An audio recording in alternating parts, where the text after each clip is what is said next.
next on the list is panel discussion 2 on the topic Not All Disabilities Are Visible. I would like to invite my panelists here. Mr. Mani Prasad Nirola. No. Mr. Mani works as a Deputy Chief Biodiversity Officer at Ministry of Agriculture and Forests. He is a conservationist and he pursues on securing economic benefits from our biodiversity for enhancement of livelihood. His office is promoter of inclusive society. With the Nature for All ideology, the botanical garden in Thimphu is accessible to people with disabilities, and he is also a parent of child with disability and member of ABS Thimphu. Next panelist is Ms. Rikata Yamadoji, if I pronounced the name correctly. She is the principal of junior wing of Perkins School. Graduated from University of Hawaii with a Masters of Arts in Education, and she's married to a Bhutanese. She lived in Bhutan for 21 years. She assumed the present position in 2016 and is actively exploring many new ideas in the field of education. In partnership with her husband, she introduced judo in Bhutan in 2010, later founding Bhutan Judo Association under Bhutan Olympic Committee. She has plans to introduce judo for children who are hearing impaired in the near future.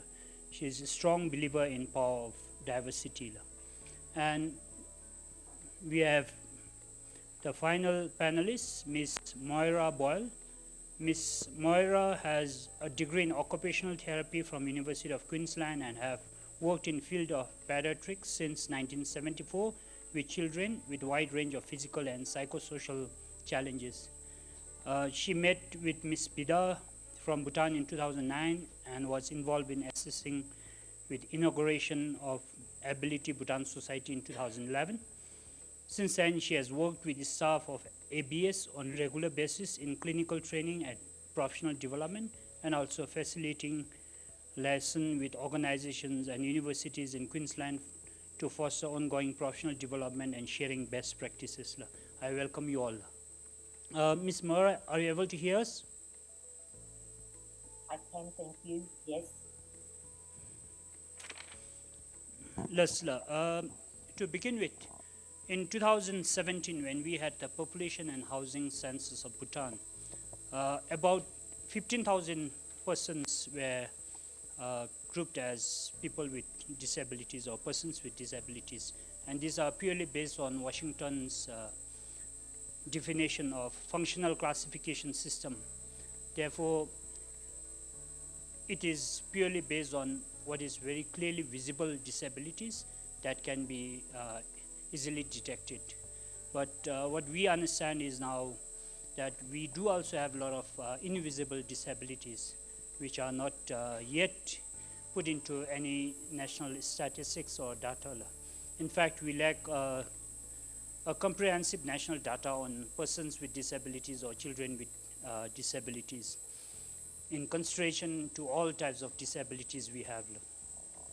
And further, this has been aggravated, or this has been one of the challenge because there is a lot of cultural and social stigma still. With the cultural and social setting right here in Bhutan, we have a lot of reservation still. We are not willing to outrightly say that our children has some form of a disability, be it in terms of invisible disability. Quite often, the communities or the social setting is that when children has some form of an invisible disability, there's always the consideration that there's nothing wrong with the child. He's perfectly okay, but I think that's one of the serious barrier that we have here. And then on the other hand, as this morning some of the panelists mentioned, I think there is a lot of attitudinal barriers. There is a lot of reservation from the parents and the community to really come out and then make it very clear that there are children with challenges, there are children with impairments, there are children with learning disabilities, invisible disabilities. I think these are some of the problem that we have, and I think we are yet to address any of this. Currently, what we are working is purely based on just functional classification system, the very visible, very prominent disabilities that we have. So therefore, I think it's important now we also address these invisible disabilities, and therefore I would like to first of all call upon Dr. Moira to tell us what is your understanding as you worked with the ABS for last couple of years in regard to invisible disabilities in Bhutan. Thank you very much, first of all, for inviting me to join you all today. It's a very big honour to be included in your discussion. I think that one of the big issues that people face in general is actually recognizing that disability is perhaps something that means a stigma. And in fact, all of us, including people who might be categorized as having a disability, have actually got different levels of ability. So I think recognizing that has been something that we've worked on in Australia, and in fact with our National Disability Insurance Scheme, we've changed from having people be passive recipients of intervention to actually being actively involved in choosing what they think of as useful for their lifestyle and to help them achieve what they want. I think in terms of invisible disability, COVID has actually been a wonderful learning curve for everybody, because I'm sure in Bhutan you also are aware of long COVID, and this has meant that people who previously went through life as healthy, people unencumbered by pain or brain fog or joint pain, or even in some cases having to use wheelchairs, to suddenly discovering that any of us can have a limitation imposed on us at any point in time. And I think it's given us an opportunity to walk in the shoes of somebody else. So it's helped us to realize that an impact on your ability can happen to anyone. And I think the other thing that I guess I would like to say before hearing from the people from Bhutan is that one of the biggest invisible disabilities that in Western societies we face is the burden of mental health. And I'm particularly passionate about helping those people who maybe have acquired brain injury or autism or learning difficulties, who have difficulty with verbal communication, actually being able to share with other people this added invisible disability which they carry, which is maybe depression, anxiety, or mental health challenges. So I hope that's answered some of your questions, but I think the emphasis that we have had down here has been very much on educating people to know as much about their own function and challenges, and to be able to have a forum in which they can speak out about them and get support. So I'll stop for now and hear what Bhutanese people have to say. Thank you. Thank you. Well, I would like to ask Sir Mani Prasadla, what is your take on the attitudinal barrier, especially in context of parents, when we talk about invisible disability? Because in a cultural setting like ours, I think there's a lot of attitudinal barriers mostly from the parents. For example, one of the interesting things that we address our children is sagem, sage, terms, right? And this, in a way, is a very degrading. At the same time, also sort of hides the whole process of really knowing and understanding the child's problem. So, what would be your take on it? Thank you, Dr. Karma. Before answering your question, let me take this opportunity to thank Ability Bhutan Society for giving me this opportunity to represent parents who has like children with a disability. Also, I would like to thank the organizers. Today, whatever points I put forward will be from a parent's perspective, and it may not be scientifically right, and it will be based on my 3 years experience of dealing with my son. My son has a attention deficit hyperactivity disorder with speech delay. Partly it also falls under the ASD, autism spectrum disorder. So so I'll be basically talking from my experience as well. So to answer such questions, uh, being a parent, all parent would definitely would love to have a child who is really competitive, who is equivalent to the children of the age, similar age of others.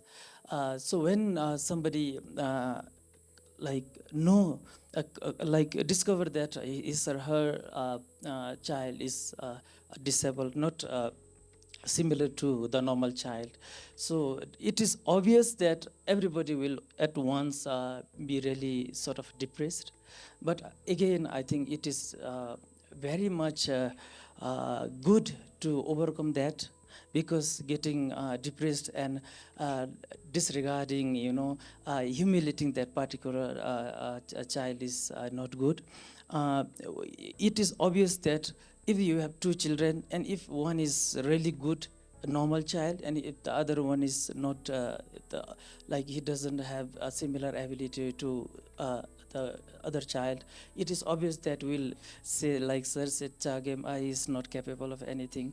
So I think we shouldn't do that. Rather, I think you need to discover what is the because all children are special, and every children would have a specific ability, and I think it is better to capitalize on those capability and make them able a person, so that they can be like comparable to the people without disability. So maybe I will end here as of now, and maybe open the floor for other questions. Thank you.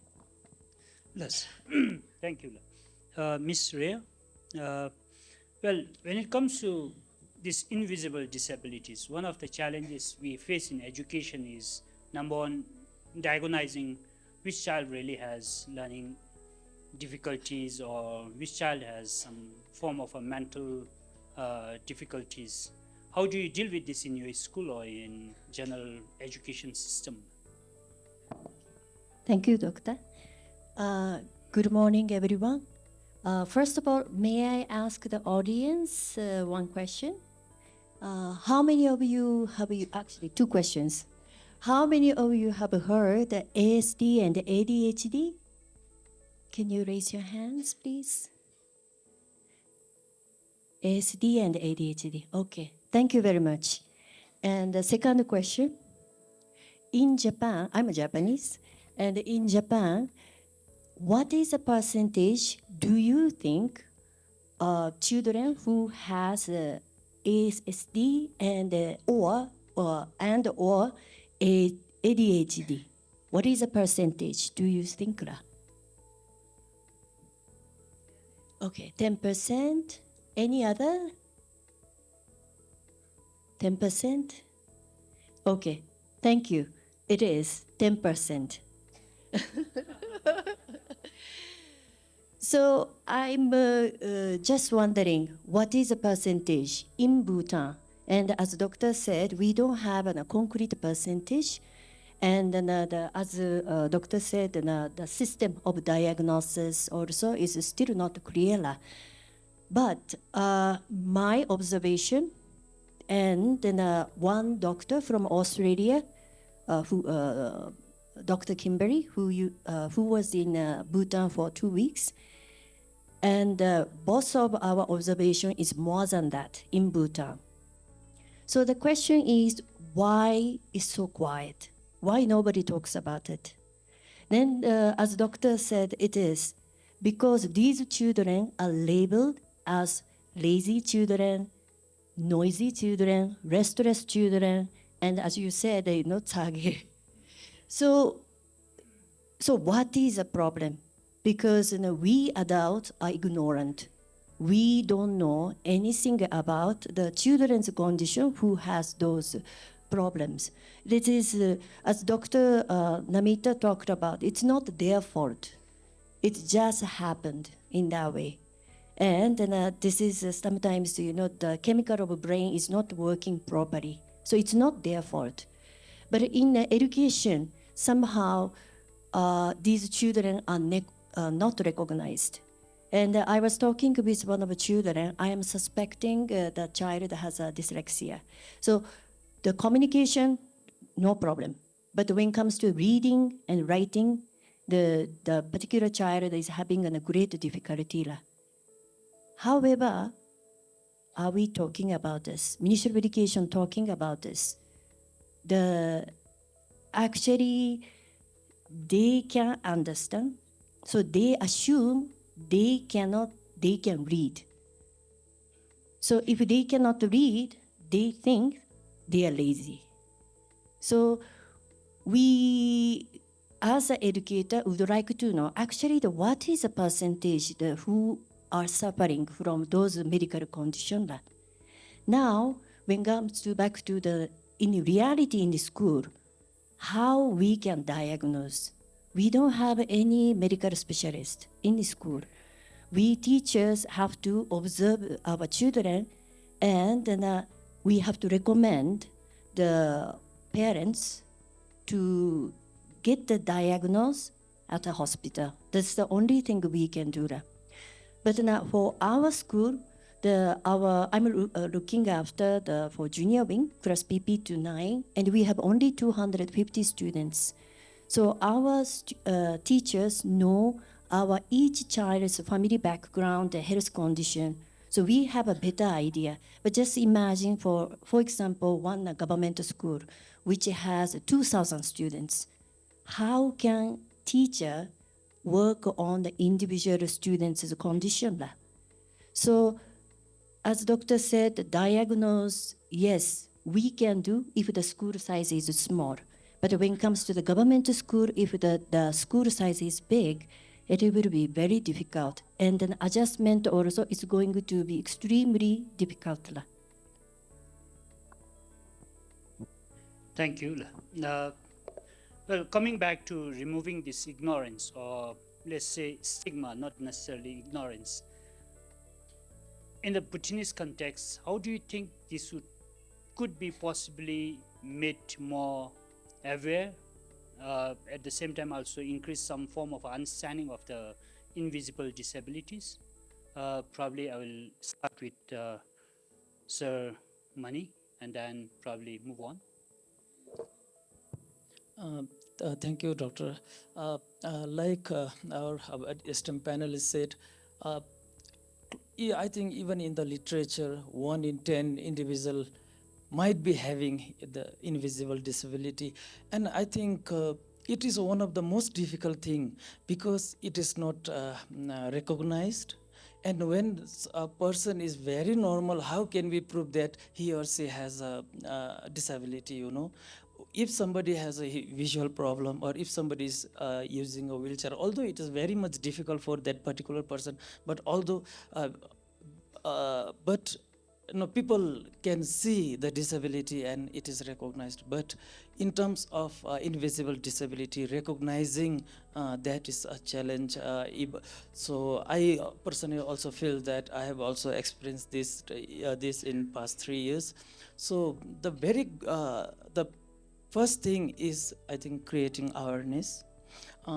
Creating awareness is one of the important thing, because in a country like us, where we have a strong spiritual belief, and we believe that our children will like if somebody has a speech delay, no, our children will definitely, my son or daughter will definitely start speaking maybe after he or she is 6 or 5 years old. So we have that, and we also believe in like loose, we also believe in deep, so many things. Even in Hindu also we say that he has the Naga those and all. So because of that we become complacent, and we forget to go to a nearby the medical facility where there is a possibility of getting the intervene. So creating awareness of existence of such invisible disabilities a priority, and I think everybody should come together.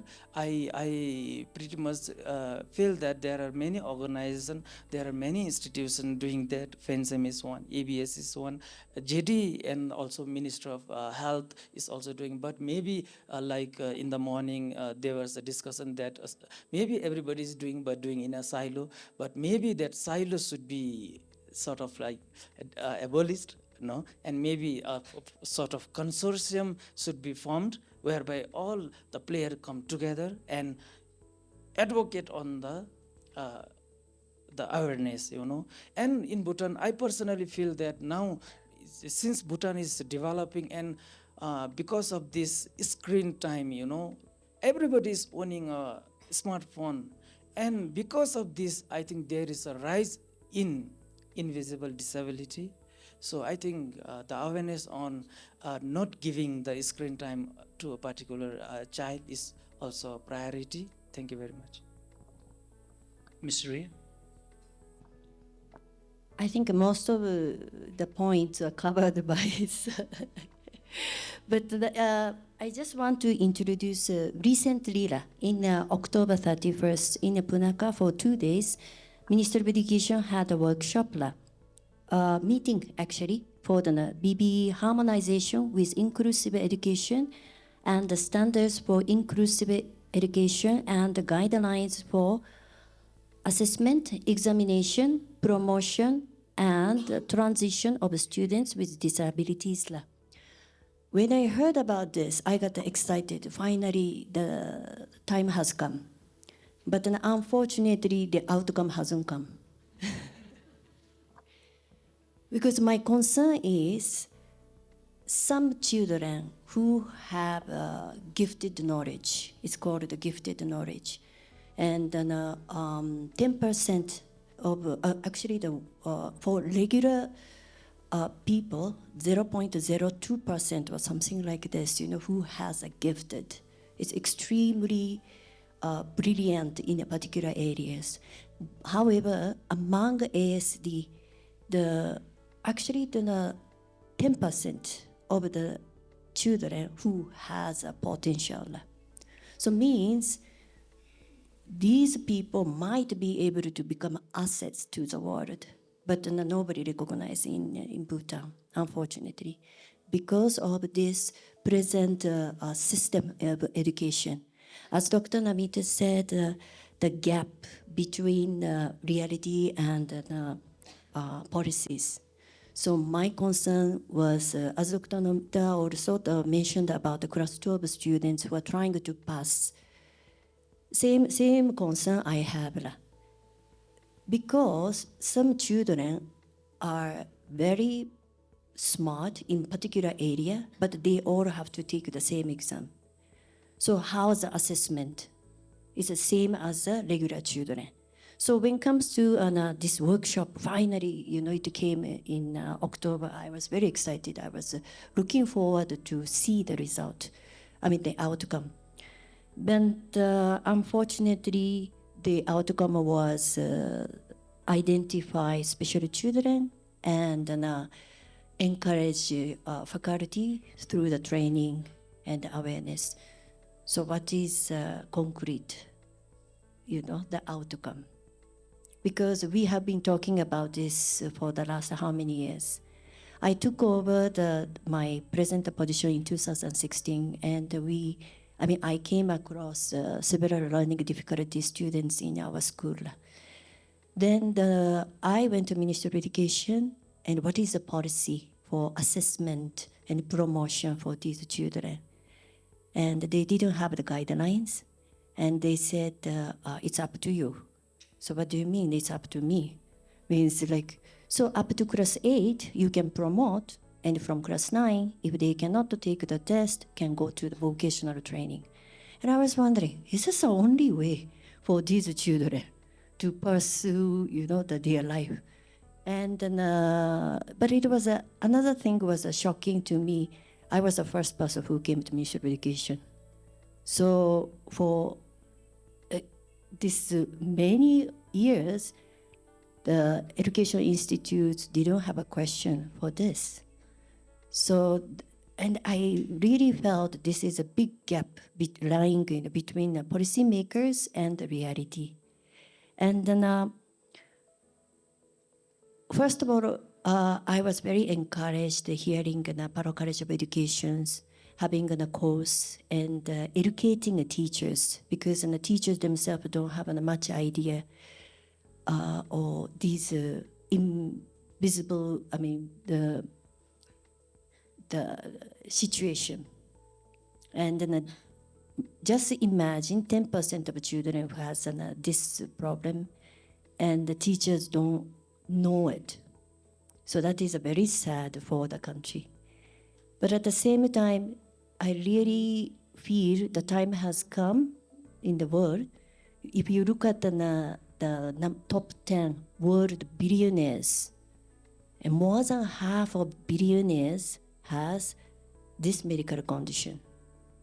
So as here the DHI, the Pema-san is here, right?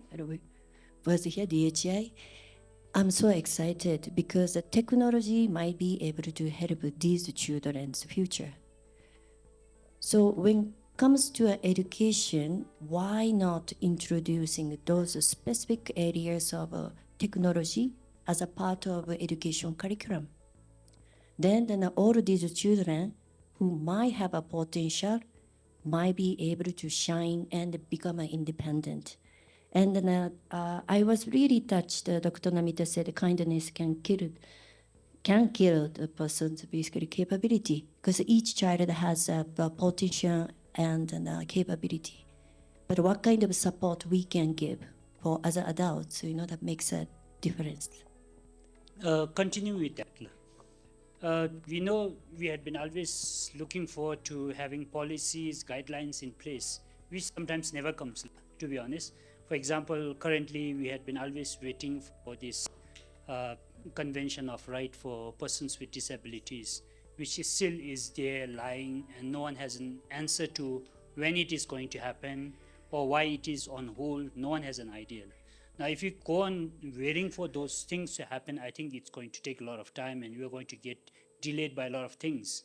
So I would like to ask you, what are the adjustments and accommodations do you make in schools without having those policies and guidelines or some sort of arrangement by the Ministry of Education?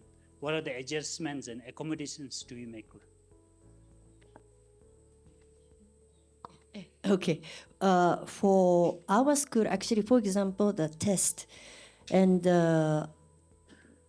we give the special provision for these special children. For example, who has ASD, we prepare the separate rooms for those children. And then the teacher, the separate teacher is going to help them.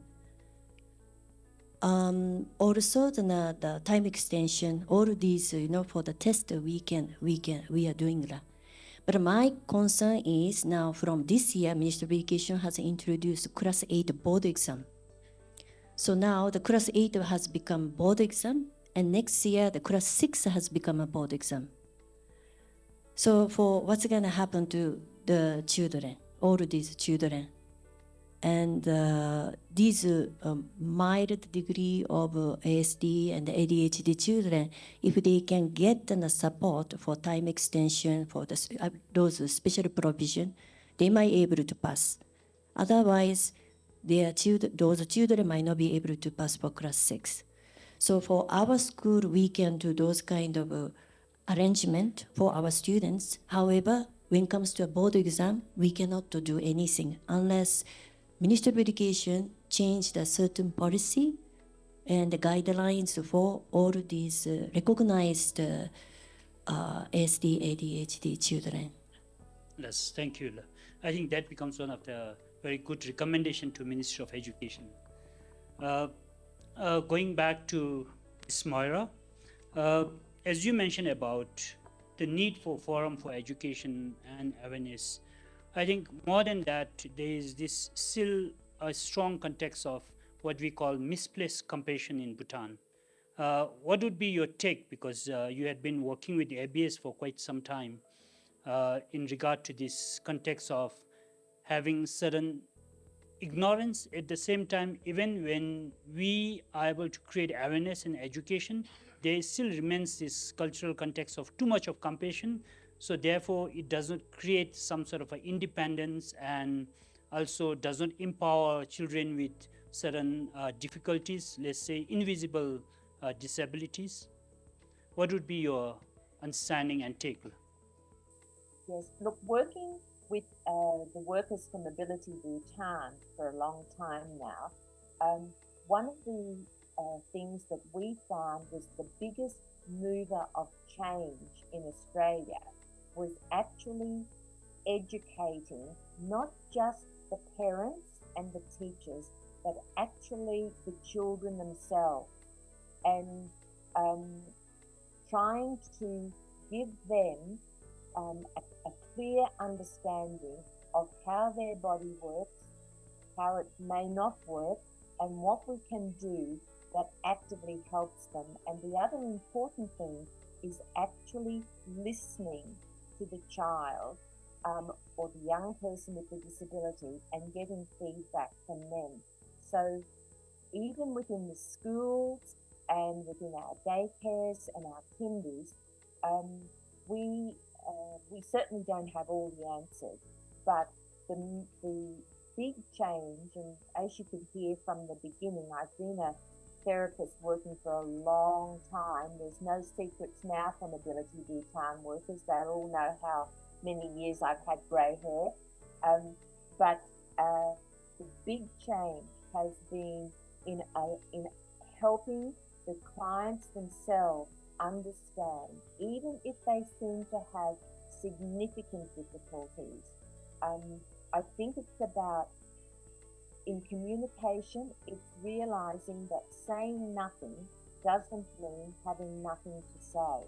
And I think it is a big, it's a big change in thinking to go from people being passive recipients to actively teaching us what to do. And I apologize for the difficulty I was having hearing, but it seems like Australia, Bhutan will always face the problem of having enough bodies on the ground to actively give individual therapy or even individual support within schools.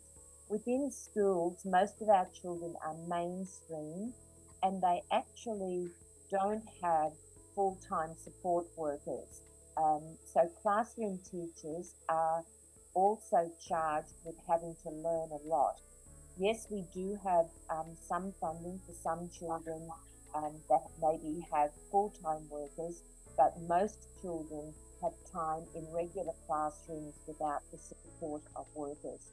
So it, again, it is, I think, making sure that people who are intimately involved with people with a disability or a hidden disability understand what those implications are, but really importantly, understanding what the abilities are and how you work to enhance those, because that makes it much easier for the people in the classroom. Bhutanese, from my visits there over the years, are very well behaved people in general, and I know that one of the big issues is when people with hidden disabilities maybe have behavioural responses in public which would not conform to the norm. And that happens down here as well. And I think that again, by getting the message out that behaviour is a form of communication, it maybe is telling us something about what is happening with that person at that point in time. And that has taken a long, long time to convince or to allow people in the general public to understand that the child who is having a meltdown is actually not being a naughty boy, but is actually perhaps being sensorily overwhelmed.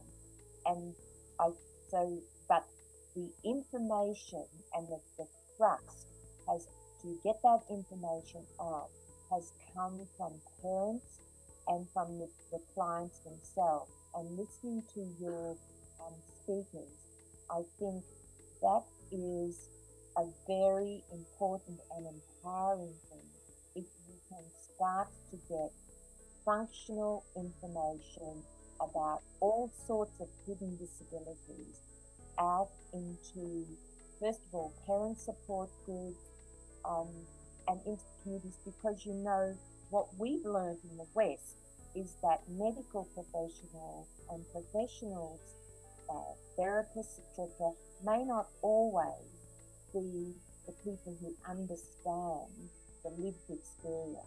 And that's an important thing that we've had to learn, is to listen and to hear what people with differing abilities are saying.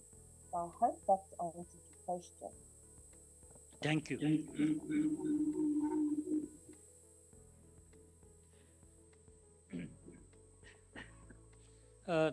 I'll come back to Sir Manila.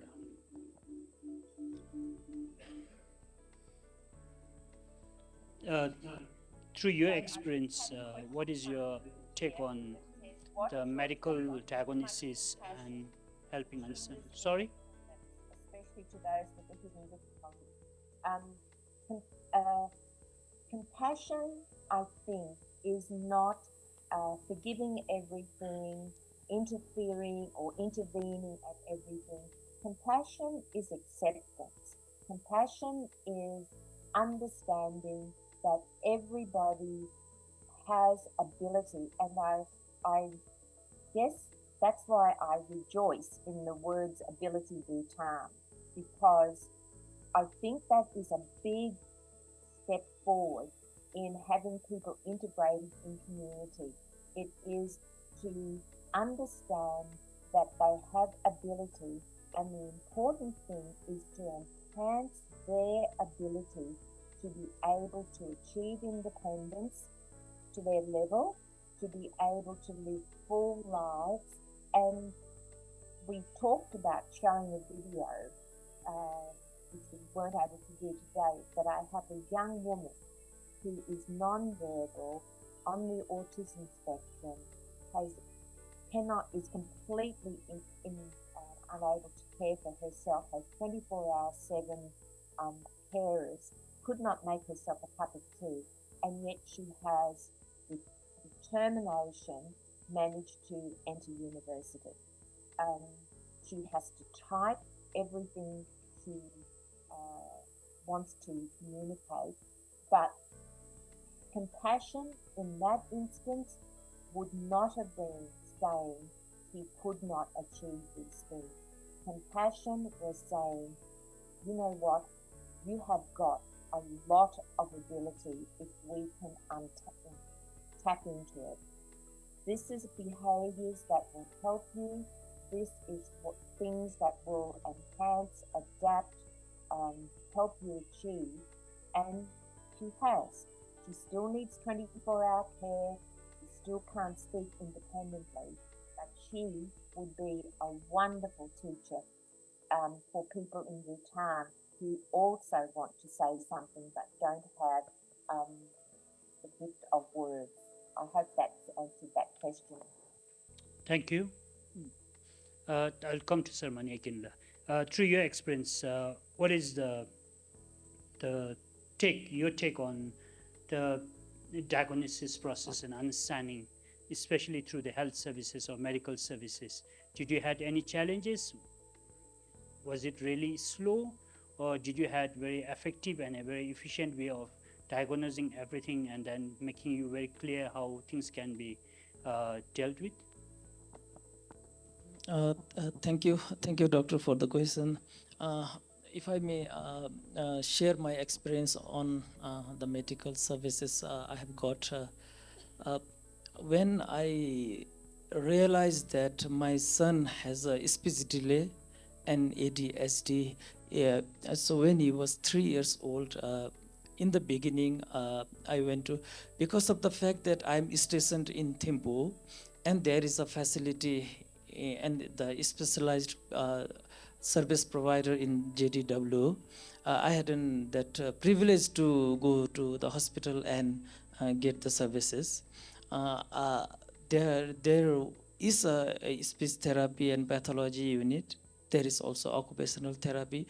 So, from my point of view, our JD hospital has pretty much specialized person in terms of providing service related to speech therapy, speech pathology, and occupational therapy.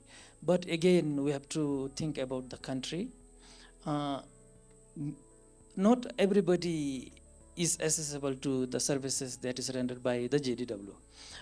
There now with this, because in this sort of disability is really emerging, and it is like maybe our STEM panelists said that 10% of population has that.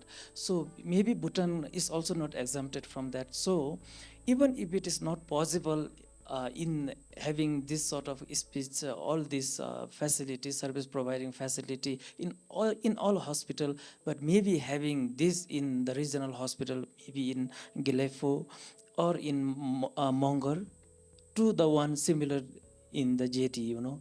If this is the case, then everybody would be able to get the services that we have got.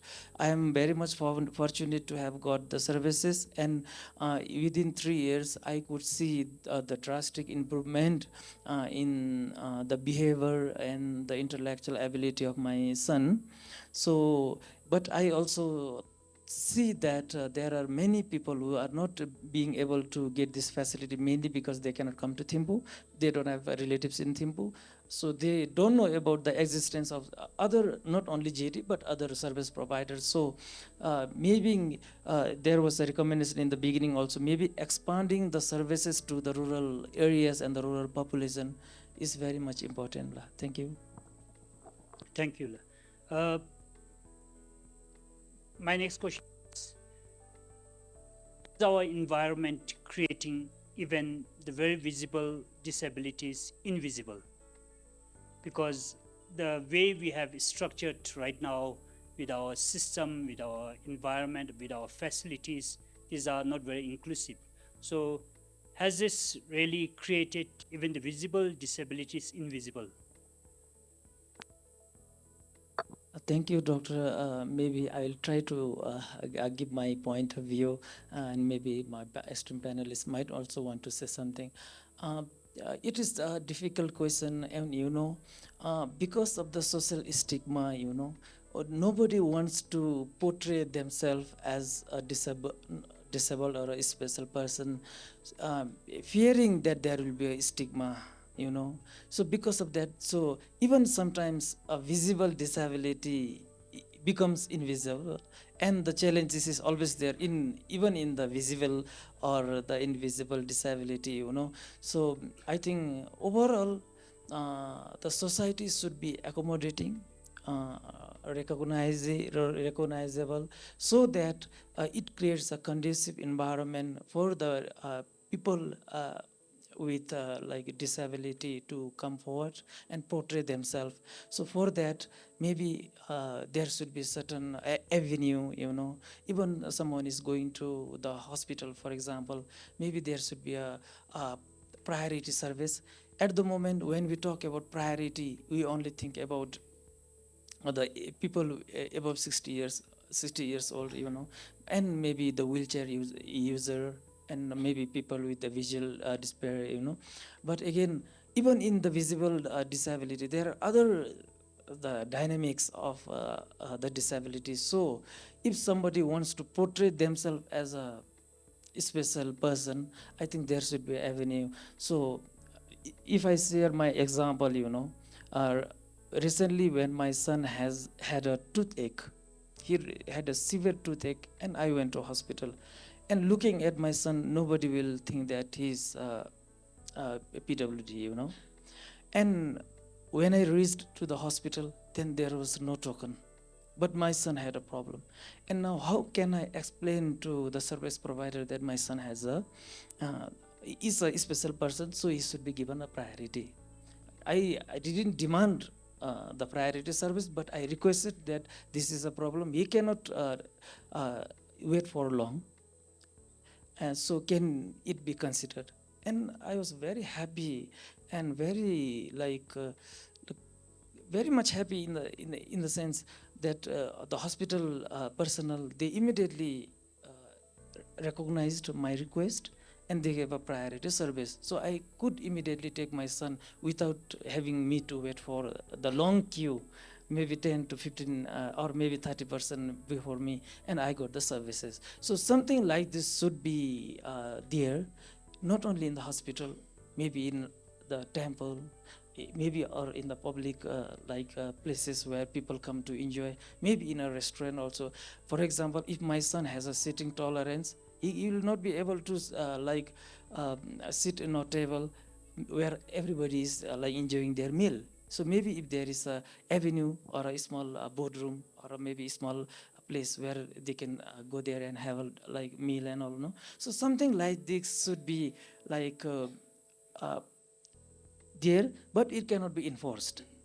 It has to be adopted, no? It has to be adopted. If someone is a restaurant owner, he or should be also thoughtful of, oh, there might be people with disabilities, so maybe I should have something like this. So everybody, it is, I think, everybody's responsibility. We cannot only rely on the state. Thank you very much. Ms. Ray? Yes, I think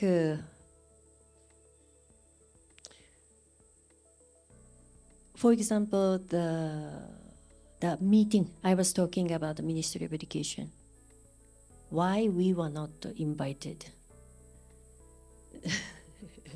why he was not invited. So the real person's voice, the reality part, not to be heard. So when actually the Bhutan Foundations requested me to be one of the panelists, and I thought this is a good opportunity because many times I went to Ministry of Education, but I was told that I am the only one. So, but if you look at him as a parents, actually parents are suffering, and many parents are suffering, but these voices not to be heard yet. So what actually we can do is, yes, this whole system environment is creating the situation. So now we can be visible. So the Ministry of Health peoples come together, Ministry of Education come together, then the school side also, parents also. Why not we can work together as a team for children's and the next generations? So I think that this is a way, because at the present, as Sir said, is invisible. All these parents, children are invisible. So we should work together. And then like our school, small school, 250 students, I see a lot of students, and many parents are not even aware of it. It is very difficult for me to explain. I usually spend several hours to get the trust from the parents' side and to talk on this. But if each school can make such efforts, then the whole community start to get to know about this invisible group of people. Thank you. Ms. Mura, would you have anything? I'm just, I guess the thing that we have learned over the years and which we really try to get across is that parents are the experts when it comes to their children. And we have had to learn that the hard way as professionals and educationists. And that has come about through parents getting together, like your organisations there, and sharing their frustrations, but actually working to channel those frustrations to get something worthwhile as an outcome.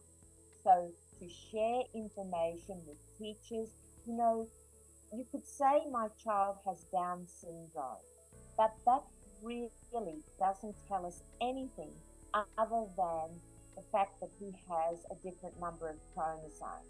The thing that you know about your child is that he is funny, that he loves music, that he doesn't like red rice, that he can count, that he can actually remember things visually, but if you give him auditory messages, he can't. That's the sort of thing that your teachers need to know. But that's what you know about your child. When you go into the hospital, you know that when my child looks away and gets pale, that's the precursor to a seizure. And I can see here that you said you have difficulty explaining to parents about some of the things, and I think that it's a really grassroots thing. You know, when I was growing up, no doctor, there weren't any psychologists, but no doctor ever thought they should explain to the patient what was wrong with them. They just told you what to do. And if you didn't do exactly what they said, you were difficult. Whereas now, thanks to Dr. Google, I suppose, medicos know that people have looked up things and they feel that they can ask. And I know I'm probably talking about this from a Western perspective, but I think I can hear you people there who are so passionate and so involved and know so much about your children that I think it is really, you need that one person to go. Private schools down here do not bear the same numbers of children with special needs, and they do have the right to be able to say that they maybe can't accommodate. But most private schools do have children with special needs in regular classes. We don't have many special education units, and we have even fewer special schools now. Most children are in classrooms with varying degrees of success. But it's really the major thing that we have learned down here is to empower the clients and the parents with knowledge, with good functional knowledge. And I saw where one of the gentlemen was talking about lack of OTs. You know, we have people in really rural and remote areas of Australia who are never going to get a therapist.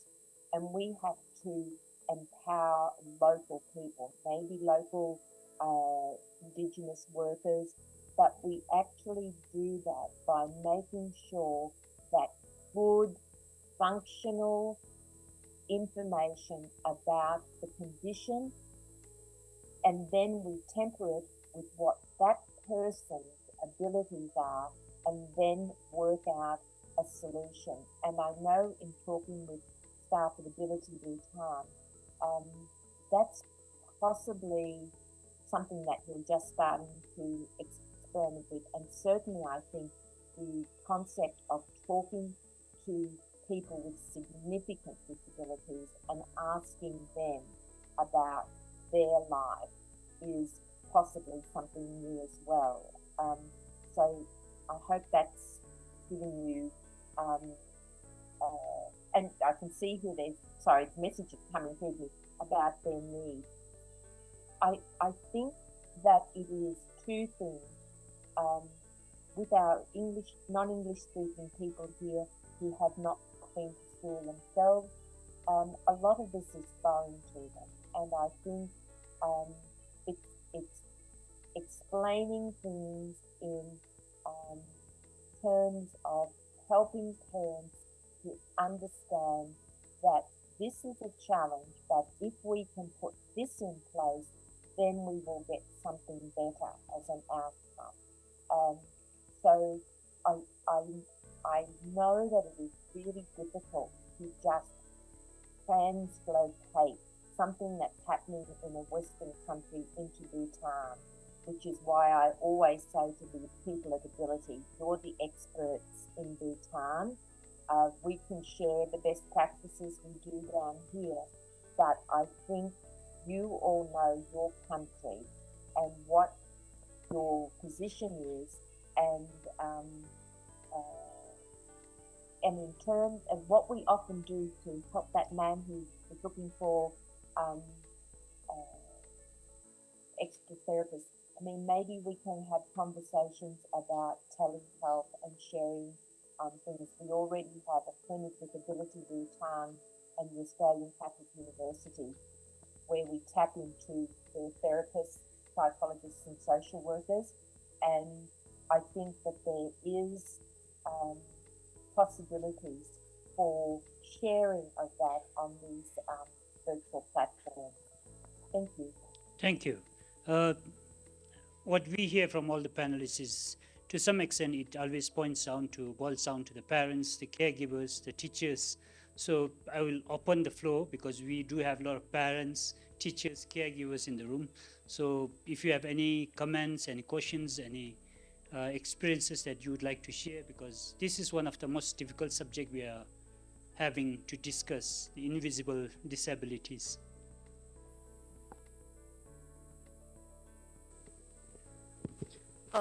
Thank you so much. It was so glad to hear from a parent with the invisible disability.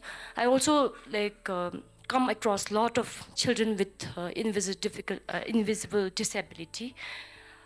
And like Sir said, they are the population who are most disadvantaged in all the ways. My first question is to Sir. You as a parent, what are the small steps that you take?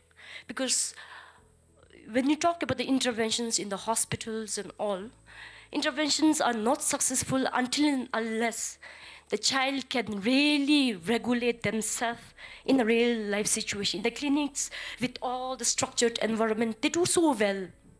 But once they go out in the school, once they go out in the market, it is when their skills are tested, the level of regulation is tested.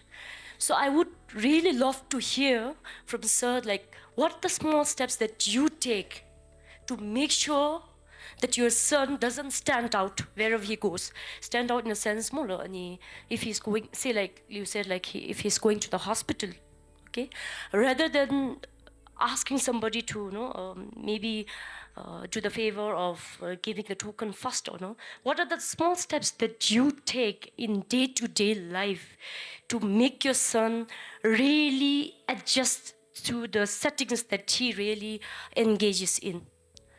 Thank you. Maybe I believe there are a lot of parents here, and maybe more than me, other parents might also have something to say on this. But if I may, ultimately it boils down to the parent and the particular child. The success of the intervention will depend on the parent and the child. So definitely when we go to hospital and or other service provider, definitely they will give the direction, do this, do that. But ultimately it is the parents and particular children who needs to do in order to overcome these challenges. So in our case, so what we did was we started from the mealtime. Initially, so my son was not able to eat meal without watching on the tab. So the initial step I took, no, not only me, my wife, we took was to get rid of this screen. So that was a challenge, but again we overcame that. So to do that, I think we had to deal with a lot of behavioral changes, you know. So it is not easy. No, when we say don't give the phone to your kid, it is not easy. To tell it is easy, but for parents it's very difficult. And also some level of occupational therapy. For example, sitting tolerance. So initially it was easy because if he's not able to sit in one place, we give him phone, so he stays. You don't have to now worry about him, you know. But once we are not giving him phone, then there was a challenge, you know. So to make him overcome that sitting tolerance, lot of help was rendered by Ability Bhutan Society, the occupation therapist at JD, and also the speech therapy, you know, because speech therapy, occupational therapy, although the terms are different, but it goes in hand, you know, parallel. So the sitting tolerance, so how to make him like sit in one place was a challenge. So to do that, we had to really engage him, you know. So engage like with different activities. And for this sort of like a child who has a disability in terms of sitting tolerance, he gets bored with if he does same thing once or after like time and again. So we have to always find an innovative way to engage him. So we tried that. And also the turn taking, because our kids doesn't want to take turn, you know. So turn taking was also a challenge. So through the support, we also tried those sort of like turn taking activities at home. So maybe as of now I'll end here. Maybe I forgot what I did to say. We are running out of time, so can you be very brief if you have second question? The second question is to ma'am in the education aspect. When you enroll the children with disability, how do you make sure that the provided accommodation does not interfere with the learning outcome? Short answer, madam. Learning outcome of other children?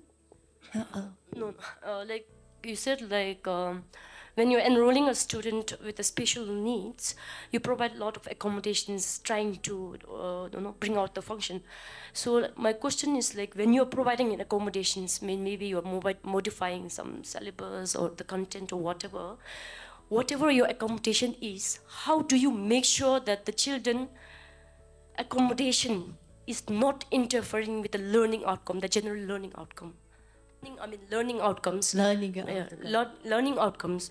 So like you would have like everyone, the what we say now, the inclusion itself is all about delivering the same content, achieving certain level of functional status once they graduate. So to have that kind of achievement. So what I have mostly observed is that certain accommodations, it's either it's too much, this interfering, not challenging the students to the level that brings up the full potential, or it's either too less. So I'm in the doubt of how do you make sure to make it very precise and clear, how do you make sure that accommodation is just right? So, see, where is our focus? So, if we would like to focus on the progress part, and for each child have a different progress, right? And we have to observe how much is too much for them and how much is okay for them. And then we cannot give this kind of a blanket the answer. Okay, this is a standard. we can achieve, it is not like that. Because of the degree as well, ASD, ADHD, and some child has a difficulty in socialization, but not, this child has a gifted. It's like completely different skill from the one which has just regular, the ADHD restless children. So it really depends, because that is my observation for the since 2016. Each child is different. So accordingly, as much as possible, we will try to adjust ourselves, plus make sure we don't just spoil them. This is very important. To certain pressure we have to give, and this is not only to students but also parents, because we always bring parents in our board. Then we work together what we can do. But when it comes to the board exam, as I said, the certain standard is there, because we have to finish curriculum, syllabus, then to bring the children to the certain levels. That is going to be our challenge, because this bar is set.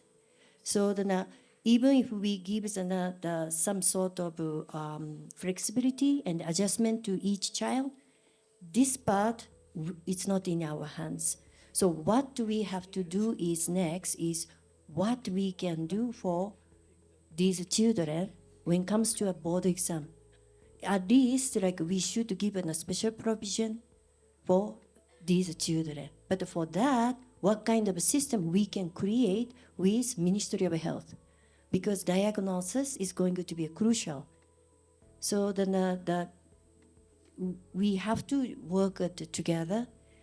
I'm not sure I'm not to be answering to your question. Thank you. We are really running out of time, and we are going to take the last comment.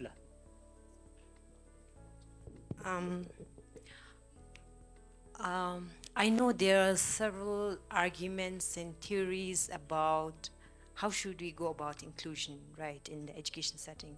It's either having mainstreamed or have special schools. Both has its pros and cons. Me as a parent, also with a child with invisible form of disability, which is ASD, I don't know, I have been thinking aloud, is it, which one is better, no, to, address the needs of children with such forms of disability.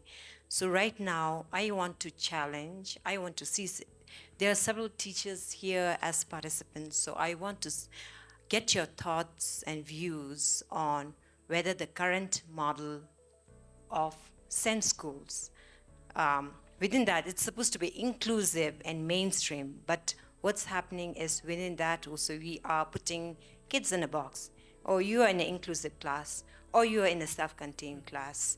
So I want to hear your views on what you think of the current model. And also we talk about, okay, there are 20 or 20 SEND schools, and that's spread across the country. And we spoke about how the most vulnerable children are in the rural setting, right? So a parent is under so much of stress. We heard from Say here about the diagnosis, getting the right services, the early interventions, and all that.